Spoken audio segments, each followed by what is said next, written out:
It's about damn time my boy is doing some work around here. I don't know how efficient this is. He's cleaning out the cracks in the warehouse. I'm bored. I have nothing else to do. There's lots to do around here, man. Come on. Get a broom and sweep it. What is this kid doing? I have a dustpan right here with a suction. This is, I mean, I applaud him for his effort. At least he's working, but I'm not sure that's the most efficient thing that he can do with his time. But want to know what's efficient? Pallet sales. Pallet sales are efficient. You know, just selling 4 pallets out of the warehouse. Don't get greedy if you're selling pallets. Mark them up $100, $150, that's it, and work on volume. Because the customers have to make money on the pallets, guys. Blow the pallets out, make sure you have use for the pallets, bring in a truckload. You have your use for some, sell some off, make $100 a pallet. That gives you $2,400 a truckload, and just work it. You know, I got this little guy, Daniel, I talk about in Texas, right? He started with a little warehouse. His rent was $2,000 a month. He brings in 1 truckload a week and focuses on selling it, making $2,400, selling it, $2,400. So that's $10,000 a month he's making, $2,000 in rent. The rest is all his. The rest is all his in pure profit. So imagine being in the early 20s making $8 grand a month.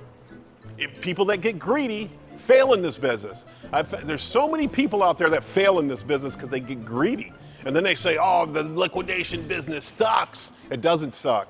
It's how good are you at the liquidation business? How good are you at marketing? How good you are at salesmanship? You know, that's what counts in this business. If you're not good at that stuff, don't get into the business. Don't get into business.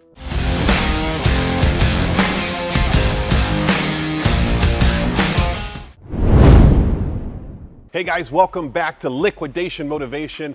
And I can't believe that I have to make this video. But today I'm gonna explain what an Amazon FC pallet is.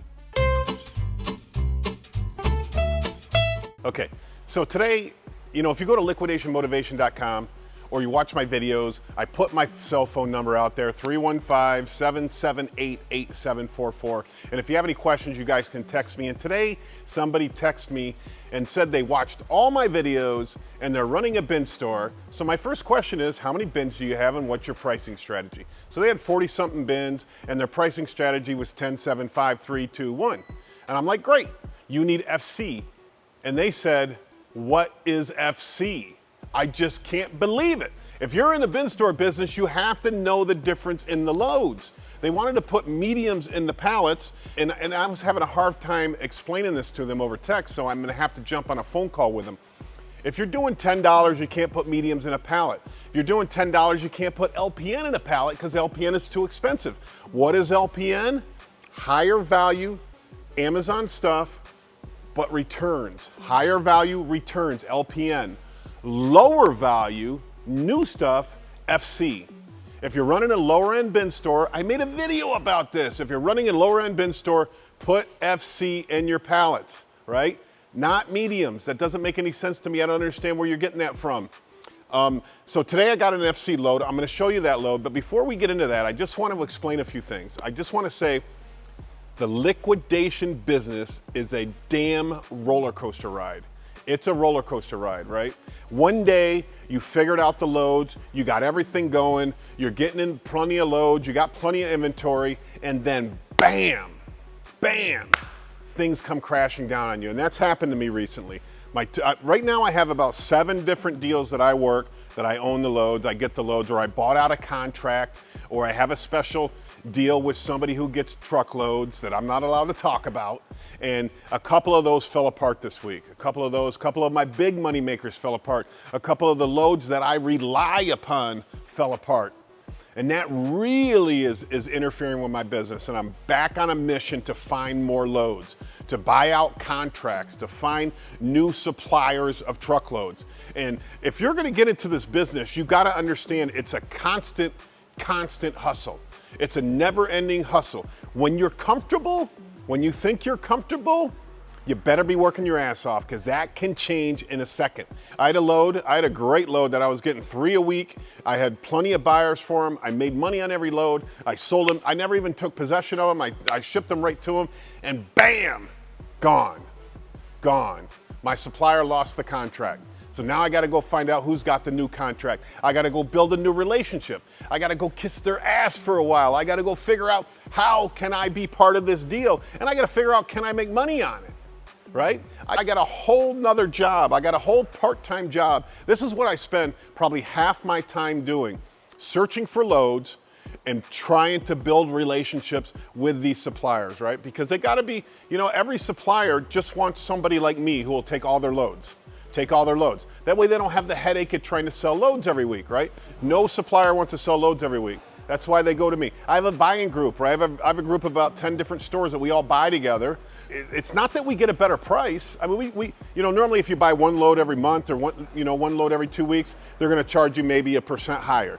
But if you're buying 3 loads, 5 loads a week, they're gonna give you a little bit of a discount, but then your whole group buys together. I recommend people buying together with other businesses, other bin stores, other liquidation stores. That way you guys can get some buying power.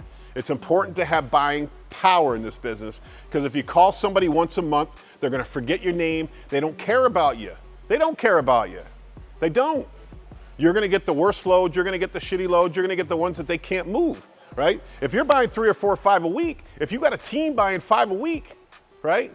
You're the first guy they call. Hey, I got these loads, you wanna take a look at them? Hey, I got these loads, can you move some of these? And then you get your team together and everybody picks a load and you ship them out. But you have one point of contact with that supplier. So that supplier knows that point of contact is buying lots of loads, guys, lots of loads. But remember, I think there was just another round of bidding for contracts for Amazon warehouses that just ended like last week. So I don't know if it's got all shaken up. I don't know what's gonna happen. I heard some big companies lost about half their warehouses. And who got them? Who bought them? I don't know. The auction industry is kind of trying to take over the liquidation industry, right? We got all these big auction houses open up, buying up the Amazon stuff because they're getting 35 to 50% of retail on their auction sites, right? They're taking the LPN stuff, putting it on an auction, selling thousands and thousands a week at every auction house. I mean, I know some auction houses that are doing 10,000 items a week. It's insane.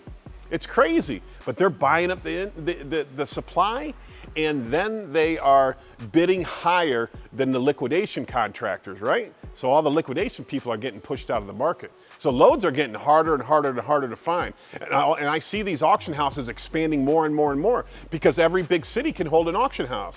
And how many big cities? I'm talking an online Amazon auction. How many big cities are there in America? I mean, there's at least probably 40 places they can do it just here in Florida. I mean, these auction houses are taking all the inventory from us. So you gotta be careful. And that's why you gotta lock in that inventory. You gotta find that guy. You gotta be a big buyer. You gotta be a consistent buyer. And you gotta give them the money, man. They gotta make money. If they don't make money and you don't make money, this doesn't win for anybody here. It's not a win. It's gotta be a win-win situation for everybody here.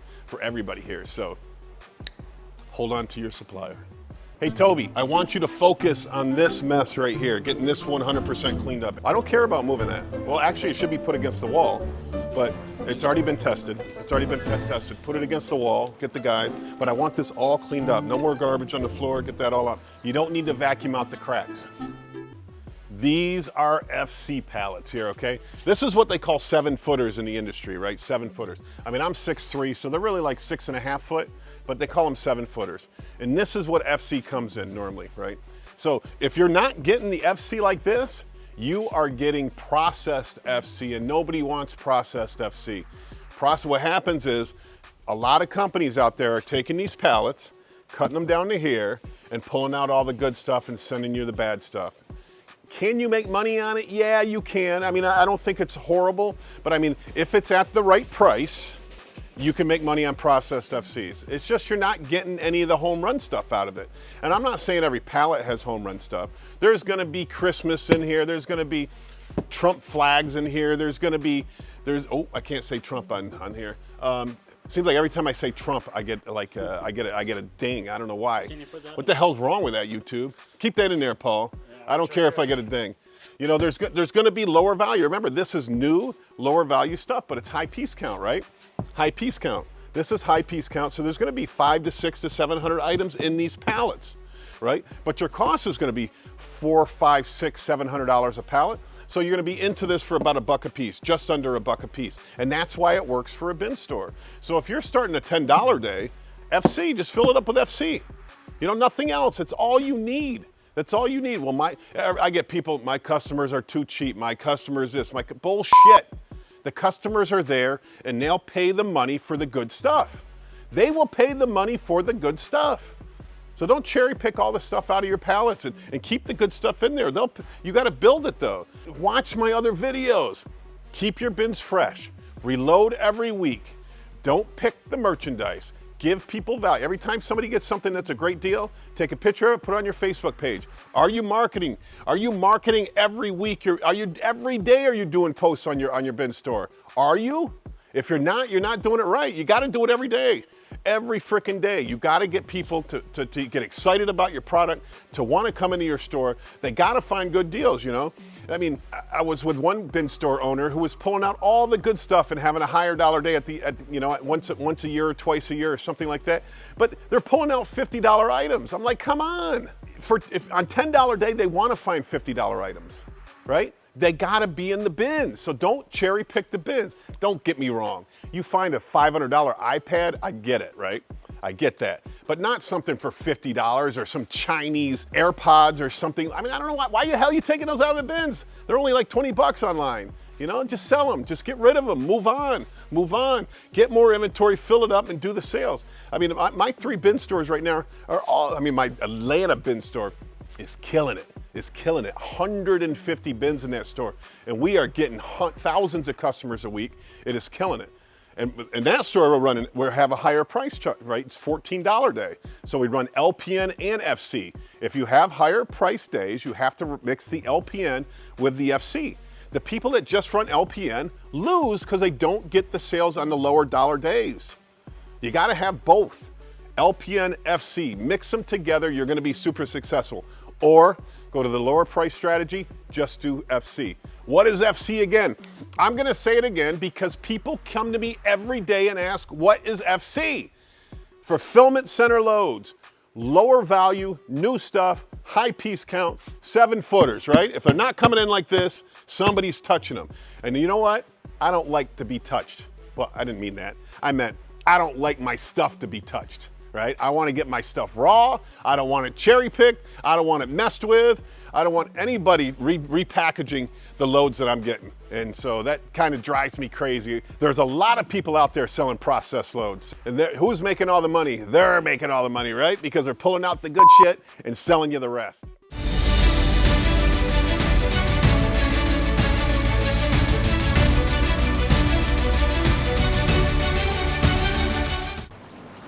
Mingo wants to write tips on the side, right? Instead of TPS, write tips. Wait. Look at me. Put it by the front door and people will leave and throw money in there, right?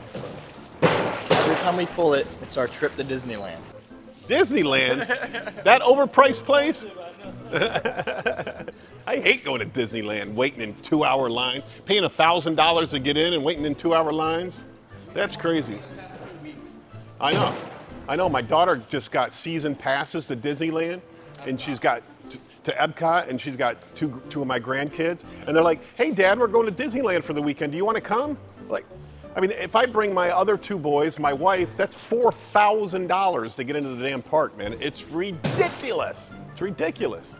It's a rough day going to Disney. I don't go on the rides. I don't like waiting in line. So what do? I just go to the bars and I pay too much for drinks. I go to the restaurants and pay too much for food. So it just becomes I don't know, maybe I'm just too cheap.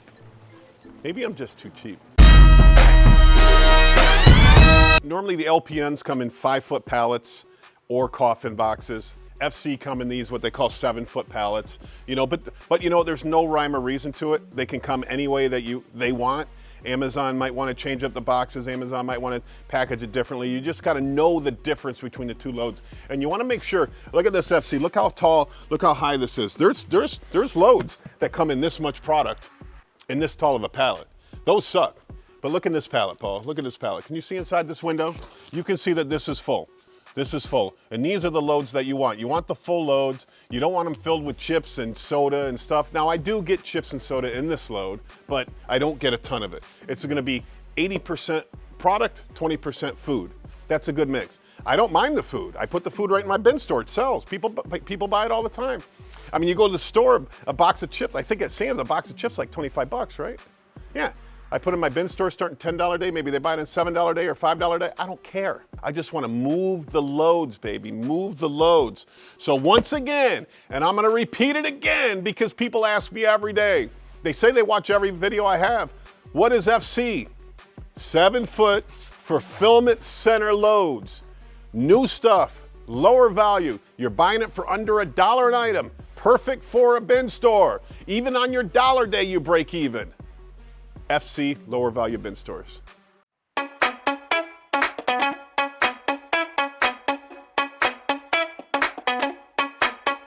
right, Paul, we're gonna go check out our Whatnot operation today, okay? So Whatnot, we're on, I think, we've been doing Whatnot now for 2 months. We got over 5,000 followers now, which is great. You know, there are some people, you know, I talked to another guy that has over 20,000 followers, and he started a little bit before us, but he paid a ton of money to get those followers by getting the shout outs from the big channels. I mean, he said he paid over 50 grand for shout outs, which I think it's crazy. But finally our pricing is getting up there a little bit where it's not, you know, I was selling everything for $2, $3 when I first started. Now I'm up in the $5 and $6, $7 range on my average sales, depending on the product that I have. So it's going better, it's going a lot better. Remember, if you're pulling from your FC and your average cost is $1 and your average sale price is $6 or $7, and you're working on volume and you're slamming out 5-second auctions, that adds up to a lot of money. So let's see, let's take a walk inside here. So they were complaining that the warehouse is too hot, right? The warehouse is too hot. So we had to put them into an air-conditioned room because we didn't want them sweating on camera. But you can see, we weigh out everything in the shopping carts over here. It's all ready to be sold. They're selling them online here. We got 2 people, wireless microphones, the camera going, we got lighting going. Everything is rocking and rolling. They are selling. Let's see, so far today we got $1,531 in sales, 386 sales. And that might average, that's a little under $5, but that's fine because we're running the FC today. I'm getting the electronics in on Monday again. That's where I get the real money out of is the electronics. But over here we have everything organized and sorted and where it's gonna go. I know it kind of looks like chaos, but for the first month, our ratings weren't that good because we were unorganized and we were missing things and late shipments, you know, but now we have it down to a science. We do the auction, we ship that day, USPS comes, picks it up, it's gone. Over here, we got like our bigger buyers. There's some people that just buy a ton of stuff, so we separate our bigger buyers out over here. We have about 30 or 40 of our highest buyers. We made, look at the sign for our backdrop with the LED lights in it. You know, it's, I think we're about 50% of our way on the journey to being profitable on Whatnot. So once we get up to over 10,000, 20,000 followers, boom. You know, you watch some of these auctions and people are getting big bucks for everything, man. They can put on something I'm getting $2 for, they're getting $22 for it. But you have to go on that journey to get there. You have to run that marathon, and I'm halfway through the marathon. Once you get to the end, then it's just smooth sailing, guys. Then it's just getting as much product as you can, putting it on. I mean, I found a sneaker deal the other day. Some guy showed me like a whole pallet of sneakers for $5 a piece. They did like $20, $25 on here. That's our, you know what RFM is? We talked about this here before. Real fucking money, baby. All right, so here is the bottom of a FC pallet. You can see it's just anything. There's Coke in here, there's a 10-piece something dining set, there's some books, there's just a little bit of everything, guys. That's why this works so well on dollar days, on the lower value days. You know, you're gonna find some good stuff, file separators, pink baby dragon nightlight. I mean, we actually just pulled a whole bunch of stuff out of here for Whatnot. All the better stuff we just pulled out of here for Whatnot. Here's more of the stuff, you know, dining room utensils, cell phone cases. It's just everything, anything and everything that you can find at Amazon. I don't know what these are. These are heavy. It's like a big candle or something. Dog food, you get a lot of dog food. I'm telling you, all the dog and cat food, that stuff sells, man. That stuff sells. There's a lot of crazy animal lovers out there, so don't be afraid of dog and cat food. People love it. Here are some of the Invicta watches here. Look at, we got the white Invicta watch. That's pretty cool. Remember when these things were the rage? People were collecting these. Everybody had them. You know, they used to come in the big fancy boxes. You know, this is just some, you know, you can see we got a whole bunch of Invictas, some Halo figure. Here's some like memory, another motherboard. These, you know, 10-inch video screen, another motherboard. Just a bunch of, you know, you're gonna find some good stuff. Is it always in there? No, not always. But you will find some good $100, $200, $300 items in these pallets. So, you know, I like them. I'm not disrespecting anybody's business plan. I'm just saying that if you're running a business, you don't want to buy the process loads. I mean, if you're running a bin store, liquidation store, you don't want to buy the process loads. You want to buy the raw loads. Now, there's people selling the process loads for the price of the raw loads, so they're pulling the good stuff and then selling what's left and trying to make almost all their money back, which doesn't make sense to you and me. It makes sense to them. As long as they have buyers, it makes sense to them. But, you know, I want to buy raw. I only like raw. You know, if they make money at that, that's fine, but that's not the business that I am in. And then there's other people that are selling process loads for pretty cheap, like for $5,000 for 24 pallets. That's not so bad. They are not trying to pass all their costs onto you. They are actually just trying to move the loads, get them out of their warehouse so they can bring in new loads and process them. But this is why, come here, I just looked inside this hole. Look at Paul, can you see what's right down inside there? Look right down inside, see that? That looks like an Asus motherboard right there. So that's gonna be, I don't know, it could be between $200 and $400. I'd have to look it up. But that is why you wanna buy the raw loads, because that one item could pay for half of this pallet. And hopefully there's another one of those in here. You never know, you don't know. Some of these are home runs, some of these are horrible, some of these are full of chips, some of these are full of gold. I think we found like 16 Invicta watches in one of these pallets, you know? I mean, you know, Invicta's not that great of a brand anymore, but they're still 50, 60, 80 bucks, something like that, right? So you don't want to buy the process load. I don't want to buy the process loads. You know, you can get them for a good deal if you need some filler. You know, I do know one guy that does the processed FC with the LPN. He does pretty well with that. I like the unprocessed. Guys, if you need loads, guys, if you have loads, I really need more people to reach out to me who own loads. I don't need brokers to call me, because you know what? I probably know where you're getting the loads from. But I need people that own loads, that have loads. Listen, there's a special class of people in this business that I'm not allowed to talk about. If you have loads, you know who I'm talking to. If you have loads and you need to move them, you need to give me a call, because I can definitely help you out. I can definitely help you out. I got buyers all over the country. People contact me every day. Why? Because I give you my phone number to text me, 315-778-8744. You can also go on our website, liquidationmotivation.com, and sign up for my text group, guys. Sign up for my text group, liquidationmotivation.com. Sign up for my text group. I'll pass on any information I can to you guys. If you have any questions, message me, get a hold of me. Guys, thank you for watching this video today. After today, nobody should ever ask me what FC stands for. What is an FC pallet? Everybody should know by now what an FC pallet is, guys. Thanks for watching. Liquidation Motivation. Now go out there and make some money.